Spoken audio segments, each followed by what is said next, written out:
Everyone, I was accepted into the Adobe Firefly Beta first look at their new AI tools. So first let's do a quick overview of the tools available. So right now we have text to image and text effects. I'm so excited to try these two, especially because right now when it comes to text, all the other AI tools, they're not really good at text. So for Adobe to really come out with a tool that makes it easy to create custom text, that's amazing just with this tool right here. So they have several additional tools. It says coming soon to recolor vectors. That's amazing. Let's scroll down a bit. This is a gallery. I'll show you guys that in a sec. This is a video. You guys can take a look at that. I just want to finish up showing you guys some of the other upcoming tools. This is really interesting where you can actually create an image and then just take part of it, and then you'll be able to fill in the part that you removed with your own custom prompt. Personalized results, being able to customize your own images and create unique variations of it. I think this is the one that I am extremely looking forward to. I think that's going to be amazing. Text to vector.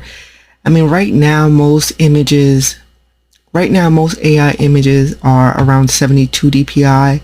I can't wait for the day where images are 300 dpi. But if you are creating artwork for, let's say, print on demand, having text to vector and creating images and being able to upscale your vector AI images, it's gonna be amazing. I mean, because this is what people really want in order to create products and be able to use these images and take them to the next level. And right now, actually, since this is in beta, you're not able to sell these graphics, just to let that be known.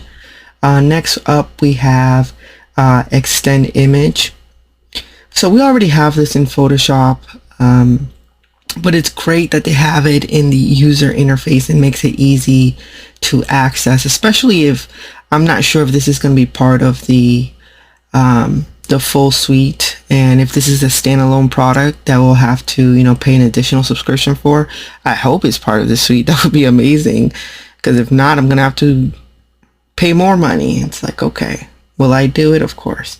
Anyway, so yeah, the extend image is already, like, I can show you guys real quick in Photoshop. So for example, I actually use, this is the thumbnail that I created for my comparison video. And if we go down to, let me remove a few of these things.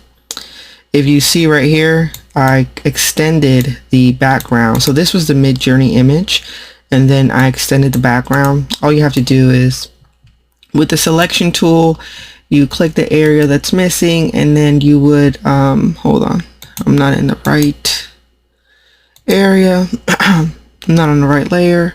So once you're in the right layer, you just create your selection, and then it would be the content aware fill. This would pop up, and then all you have to do is paint the area that you will want to replicate so that it can fill in this section. It's generating, and then as you guys can see on this side, it filled it in. I just press apply, press OK.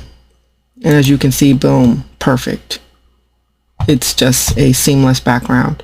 So it's super simple to use, but it's really great that Adobe is going to make it an easier tool for people, especially if they don't have Photoshop or the full suite. All right, 3D to image. This is really, my mind is like, I need to calm down, because with this one, I wonder if we can download the 3D elements, or do we have to upload our own 3D elements and then it's only going to apply the texture? If they would add the option to create the 3D models in a simple way, but I'm thinking that we may have to add our own. And then I can't wait for, if you're doing 3D printing, to have a way to print at a cross section similar to like 3D molding, to eventually get to a point where we are able to print with a easier, bidirectional texture. I mean, that's the ultimate goal, right? But I know that's asking too much. I'm just thinking like 20 steps ahead. Anyway, text to pattern. This is amazing. In Midjourney, they did launch, the tile feature. So for it to have a seamless pattern, a way to make it much easier, and to be able to have custom patterns as well. That's amazing. And then you combine that with the text to vector, and then we can actually scale that up. And then, for example, you can use this in print on demand to create leggings. I did a video on that when I created the tutorial for Midjourney. So that would be a comparable strategy that you could use with this. So this is extremely helpful. These two tools together, that would be like a real life explanation of how you could use that. Text to brush. This is really interesting to create more realistic patterns, especially if you're using, let's say you're creating, let's use this example right here, because with sketch to image, so they probably put these tools together because they actually complement each other. So let's say you are drawing a sketch and you want to create, for example, a custom hair pattern. You could use that in order to create the sketch, and then you can also then move over to this tool and then convert that from a sketch to an image. That is, I mean, I'm speechless. That would be, these tools are extremely complementary. And then text to template, I mean, of course, for products, selling, using Facebook ads, Google ads, and creating the templates that you need in order to create so many different creatives for your businesses. This is amazing. And then of course the user interface, and even the way they have, I expected nothing less. Adobe always has a great user experience. So let's go ahead and get started. And well, actually, let me do a quick look at the gallery. Let's take a look at some of the images. I mean, this looks so good already. So we have this kind of animated look. They have realism. The user interface, I don't even want to look at it yet. It looks good. And okay, yeah, let's just look at these pictures real quick before I get too distracted. So these look really amazing. I mean, they look real. The light, the depth of field, and the focus, the translucency of the leaf with the light coming through, the variation of the texture of the leaf, the edges that match up with this looks like this would be early fall. I'm not sure when these type of flowers would bloom, but the fact that the temperature of the background and the light kind of matches up where the flowers actually blooming or dying, it's kind of in the in-between stage. That type of detail really catches my eye. This is, yeah, I'm excited for this. I mean, let's take a look at this. Wow. These are, I mean, wow. I mean, that's all I can say. And also when I signed up for the beta test, they gave us an announcement that these images are trained on their own stock photography. But I do have to mention something. Like, are these images eventually going to be the end of stock photography? And at what point are the new AI models going to be trained on real photography, or are they going to be trained on pre-existing AI? And is that going to create a problem in what's real and what's not? Will things start to look unnatural? So that's a discussion, that really has to be considered, because with AI, if individuals stop creating content, eventually these models cannot be trained on what's real. So I think we have to also place that into discussion, because we don't want to get to a point where people stop being creative, where people stop, being photographers and designers and developing new and unique skills at a mass scale. Because once these tools are available to the general population and more individuals are then creating their own AI art, and that reduces the need for paid content creators, that's going to reduce the traditional, it's going to reduce the number of real photography, real artists, because there's just going to be an influx of AI tools. So that is concerning. And I think the creator of OpenAI mentioned that as well, that you have to consider what happens when individuals stop writing articles and blogs and creating content and they're just dependent upon AI creation. We're going to have an imbalance of content that future models will then not be trained upon our actions, but rather its own. And then we no longer have reality. But these are stunning. This looks fantastic. Even the grass, we can see the gradation of color that matches up to the tonality of the weather.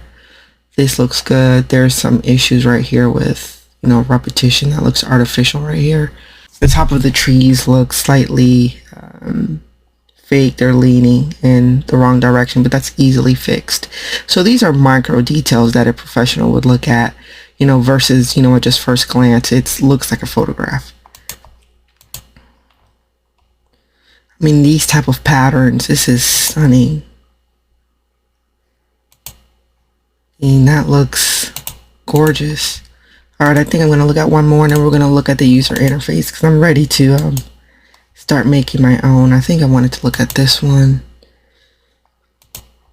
That looks, if you're doing interior decoration and you want to create content for your profile, or let's say you're starting out as an interior decorator, you don't have any content, or you've never taken on a client, but you have an idea of what you would create using let me stop talking. This looks gorgeous. I want that for my place. This looks amazing. I love the color teal. So this is my style. This is beautiful. But like I was saying, yeah, so if you don't have any clients or content, you start using AI tools in order to develop ideas and bring them to life. That's a great way to start acquiring leads and then get paid contracts for your work. So this is amazing. All right, let me just do a quick scroll down so you guys can see some of the other sample images that other people have created. It looks so good. That's so funny right here, the little hamster on a bike. All right, so let's go ahead and get started. So I'm going to first try the text to image, and then I'll do the text effects. This one I'm going to put a hyper realistic puppy eating a rainbow cake with a colorful background. Let's see what we get. I just wanted to start with something bright and colorful just to see what we get as far as, yeah, that's what I want. It reminds me of Lisa Frank. I'm going to put that in and see if I get anything. All right, so this looks really cute. Let's go ahead and take a look. So these definitely, I put hyper realistic, but I see that on the side, on the content type, I haven't even looked at the user interface, but I think I see the art selected. So I'm wondering what's going to happen when I switch to photo. But let me take a quick look at the images. They look adorable. Okay, they look really cute. So first, let's start with the aspect ratio. So the fact that they have an easy point and click user interface, they're already ahead of the game with everyone with the ease of use. So first, let me go ahead and switch to widescreen to see what happens.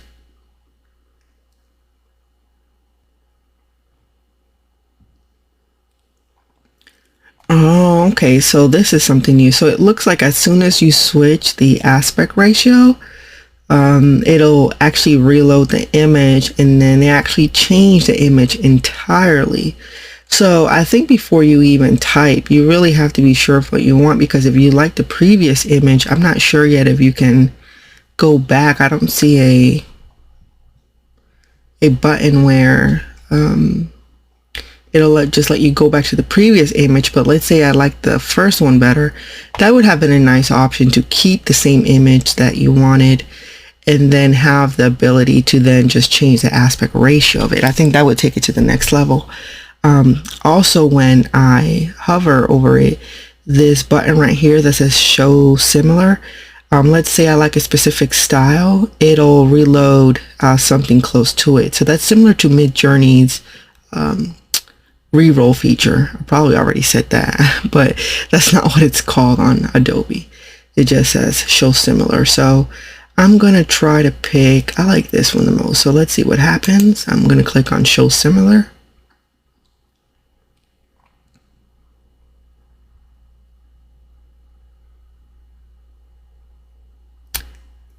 Wow, these look really good. So you're going to be able to get closer to what you like just by clicking that button. And these look amazing. I think this is still my favorite though, because I like the little glasses. That's really cute. And yeah, so let's go ahead and click on photo and see what happens. So the fact that you can just point and click to create a different style, that's amazing. Well, let's take a closer look. I thought this would be more of a realistic. I do see that the fur now looks more real, but this still looks like a graphic. And I do see that they have a graphic button, but by clicking photo, I thought I would get like a real dog. But it just pretty much created more texture, which is different than what I expected, but it's still amazing. This is closer to more like a 3D animated movie, but that's amazing. Okay, and let's see what happens with graphic. Okay, so with graphic, you do retain more texture, but it kind of smooths it out. So there is a noticeable difference between graphic and photo. Photo has more texture. Doesn't mean that it's photorealistic, but it does have more texture. So there is a clear difference between these four. But just at first glance, that is amazing. Okay, let's move down. So with styles, first of all, this is impressive, right? And the reason that this is impressive is because many individuals that are going to use AI software for art, they are not artists, which means that they are not familiar with different types of art styles.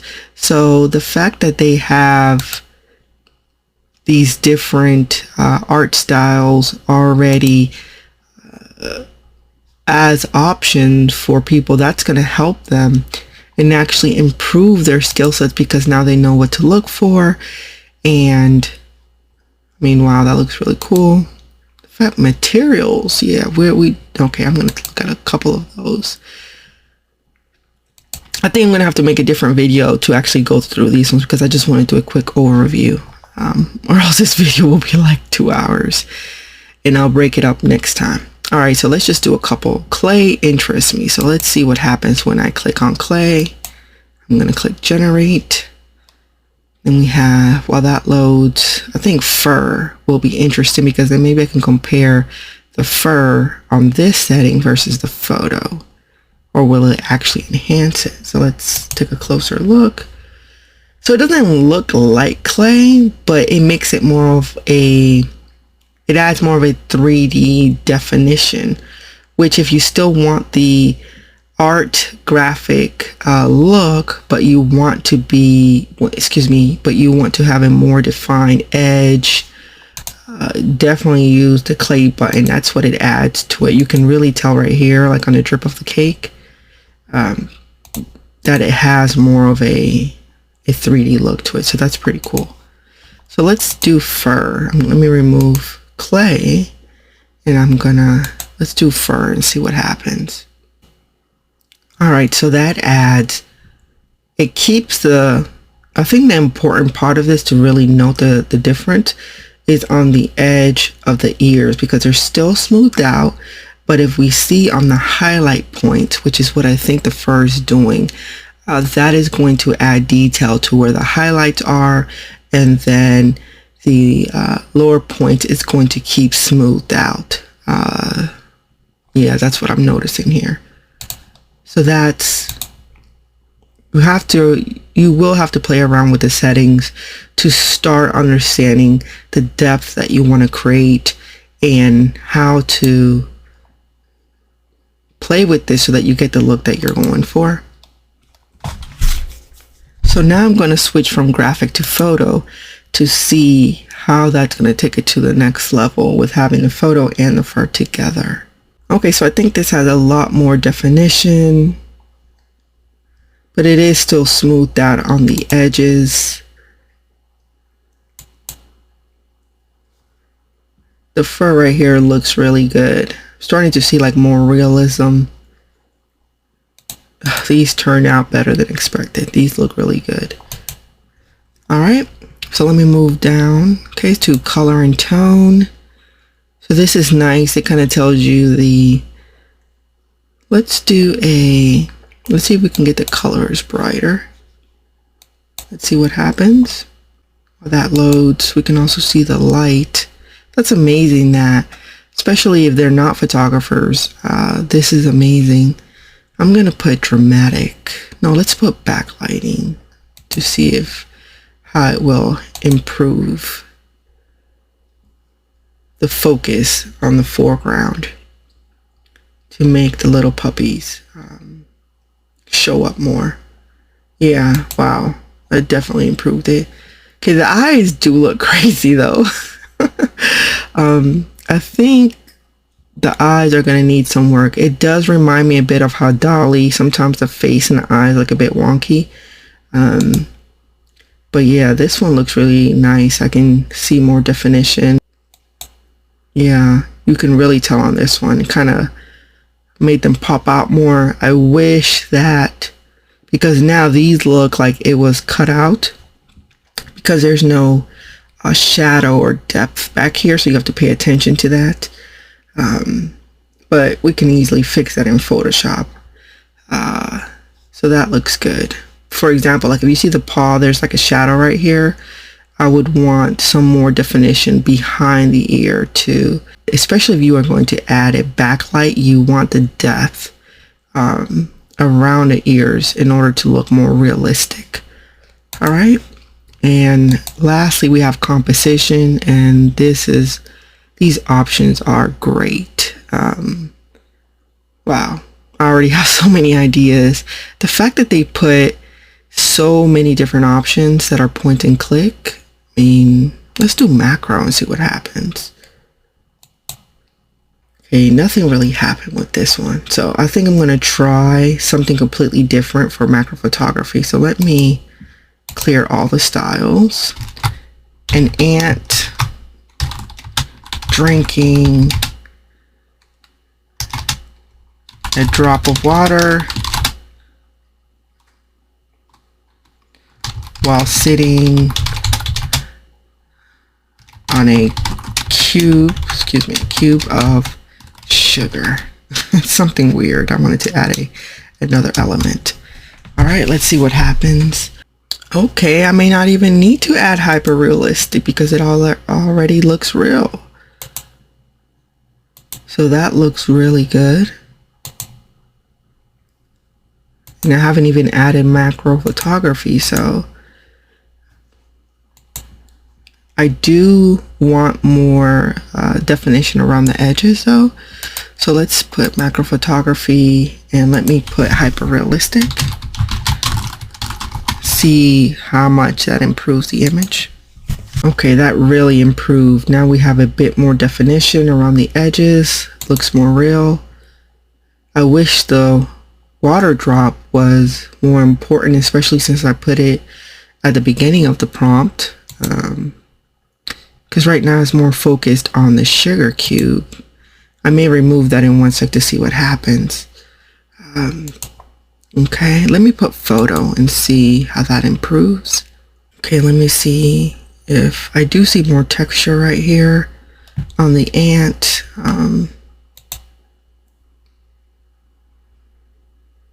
See more texture right here around the edges.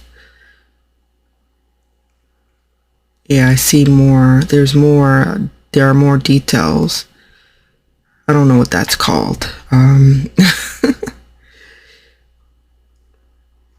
No, I'm not an ant expert, so I don't know if all the segments are accurate. I mean, they're also not connecting, so that would not be realistic. So that would have to, be fixed in Photoshop. There's like a random segment coming out right here that is not really connected to anything, but those are micro details. Like, for example, these are connected. I know that's not accurate.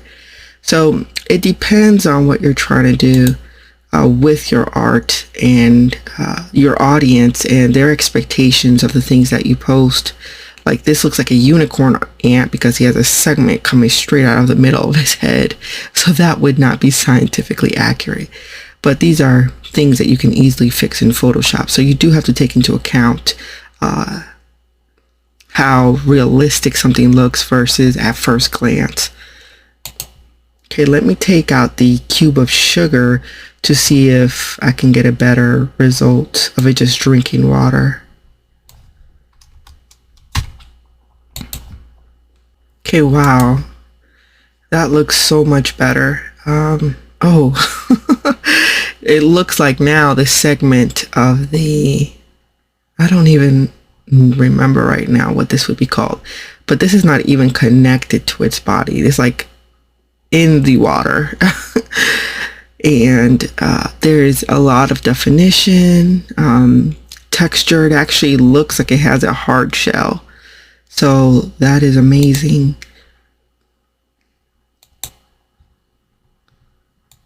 So at first glance, they look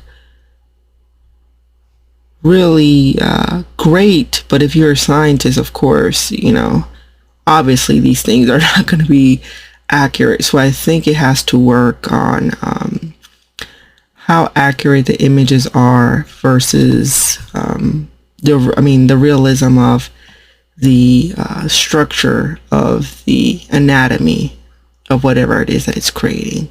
That may have to be tweaked, especially if you're using it, for a scientific journal, or if you're part of an ant community, you're creating graphics for them, right? You want it to be accurate.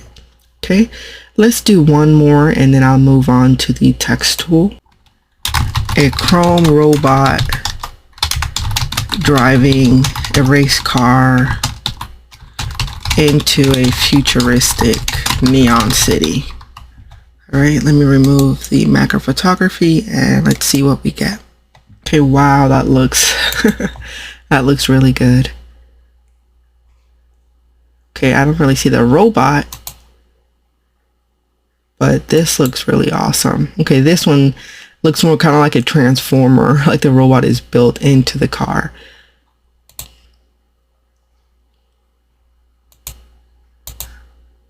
So I would say one of the three actually gave me the result of what I was looking for. So I think I would have to play around with its ability to actually give me exactly what I want. And since I put a photo, I was expecting it to, be a car. This still looks like artwork, beautiful artwork, but it's not a real car. I can put hyper realistic to see if that will, because this is what I would do in midjourney and it would give me a car. So yeah, it's still, I put hyper realistic, but it still looks like art. With this one, I kind of get two robots. They just look like Transformers, not like a actual robot just driving a car. But yeah, so this is just my first look. I have to play around with this more to really start seeing how I can get it to really create the type of art that I want. The next available tool is the text effects tool. So let's go ahead and try it out. First, let's take a look at the existing text that other people have created. It looks so amazing. So let me go ahead and just enter text. I'm gonna put my name. Let's put whipped cream covered in strawberries.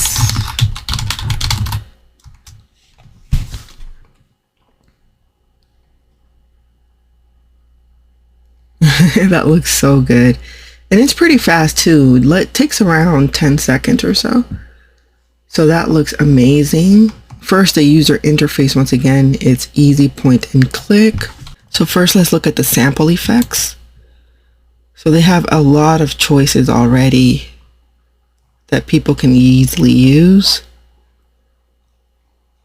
I'll check those out in a sec. I was just too excited. I wanted to try my own. The text effect fit.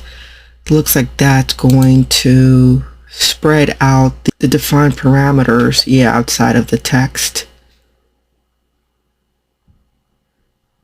Okay, I'm just gonna stick to medium for now. And then let's see what this one does. Okay, it completely removes all those extra edges, but it also makes it look like it is inside of the text instead of out of it. So let me go ahead and see these other options, because it looks like maybe, yeah, that's what I thought. These other options will extend the design outside of the text. So that's amazing. You can start getting more of what you want. That looks really good. Okay, wow, these look amazing. I'm not sure. I think I like this one the best. I like the Y. That looks so good. Okay, and then we have several fonts. I think I'm going to stick with the thicker fonts, because my guess is if we use a thinner font, it's going to reduce the area for, yeah, it's going to reduce the surface area for the graphics. It doesn't look as good. So I'm going to stick with this first one. Okay, no, this one looks really good too. Okay, I'm gonna leave it on this one. Okay, let me go back, and lastly we have color. So background color, you can easily add a background color. You can also leave it transparent to download, which is a good option in case you're creating your own design. So that's amazing.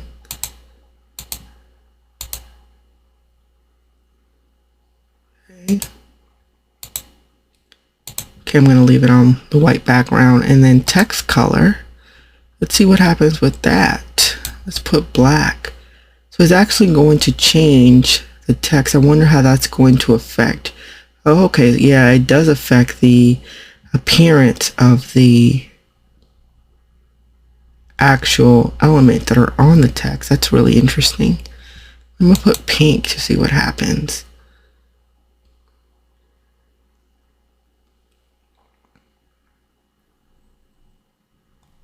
Okay, wow, that looks, let me do green so something stands out more. Maybe it'll help us see exactly where it's being changed. Okay, looks like maybe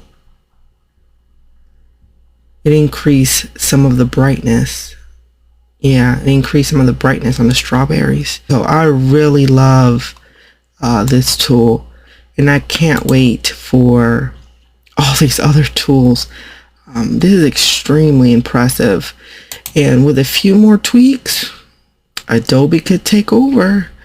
Adobe could definitely be the #1 contender, because if you can combine this with all the tools that they already have, especially this one, the personalized results, I just think they have to work on the eyes of the characters, the realism, because right now it is a lot of the images that are being created, it's like a mixture between DALL-E and Midjourney.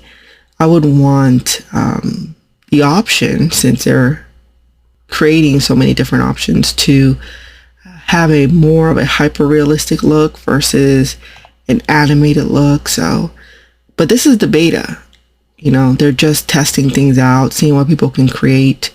Actually, I do want to try one more thing, so I'm going to put hyper realistic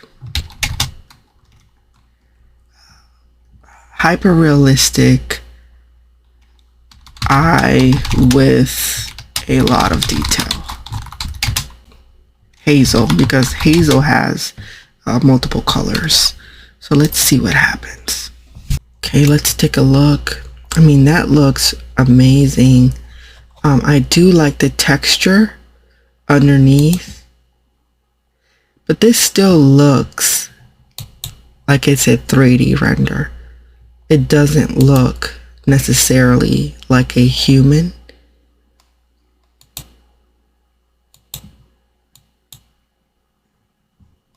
Let me put hyper realistic human hazel eye. I'm gonna try again. I mean, this still looks hand drawn. There are more details, but it made the veins. This person looks like they need medical attention, right? The vein should be red. I mean, it's stunning. Reminds me more of like Unreal Engine, but it doesn't look like a human eye in the sense of it being real. And just to compare, I mean, I'm gonna do this on Midjourney and see what I get real quick. All right, so this is what I created with Midjourney, and as you can see, this looks much more realistic than this image. This looks more hand-drawn versus this. And actually, let me upscale one. So this is the Midjourney image, and as you can see, it's much more detailed. All right, so right now, this is what I'm getting with Adobe Firefly versus this. There's extreme detail of the tiny hairs on the skin. The veins on the eye are more, they look more realistic because they're closer to red. The pores, the skin, they look more realistic. And of course, the iris, the reflection of the lashes, this looks more realistic than this one that looks more hand-drawn and doesn't look as real. The pores are not as defined, where the lashes are coming out of the eye and the waterline. We can see the actual pores and the hairs coming out of the waterline here. So I think I just have to play around with this until I can try to get a better result. I'm gonna try to look. Okay, let me look at the gallery to see if maybe I can find one.